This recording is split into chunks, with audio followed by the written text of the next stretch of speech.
భారతదేశానికి 1947లో స్వాతంత్రం వస్తే, తెలంగాణకు 2014లో స్వాతంత్రం వస్తే, రేవంత్ రెడ్డికి మాత్రం ఇప్పటిదాకా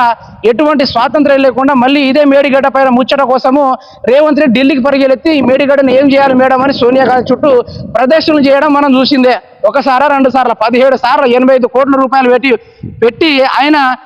అనవసరమైన డబ్బులు ఖర్చు చేసుకుంటూ ఢిల్లీకి పోయాడు. కానీ దాంట్లో నుంచి ఒక 10 కోట్లు తీసైనా ఆ కుంగిపోయిన పిల్లర్కైనా ఆయన ఖర్చు పెట్టుంటే ఈ పార్టీకి సాఫీగా ఈ కింద పోయే నీళ్లను కూడా ఆపి కొంత టీఎంసీ వరకు అయితే గ్యాదర్ చేసే ఫలితుంది. అయితే ఇక్కడ మెయిన్ ప్రాజెక్ట్ ఏంటంటే రేవంత్ రెడ్డి ప్రధాన కారణం ఏంటంటే ఈ మేడిగడ్డను ఆపడం వల్ల మనకు ఎక్కడ అవపడుతున్న ఇసుక దిబ్బలు ఏవైతే ఉన్నాయో ఆ ఇసుక దిబ్బల్ని పూర్తిగా కొట్టేసి, ఏదైతే జగన్ ఋషికొండను కొట్టిండో ఈడ రేవంత్ రెడ్డి మేడిగడ్డ ఇసుకను కొట్టేసి జేబుల 800 కోట్ల రూపాయలు వేసుకోవడానికి ప్రధానంగా ప్లాన్ అయితే వేయడం జరిగింది. అది మన కొన్ని రోజుల నుంచి తెలియకపోయినప్పటికీ రేవంత్ మీడియా మాత్రము ఇది మొత్తం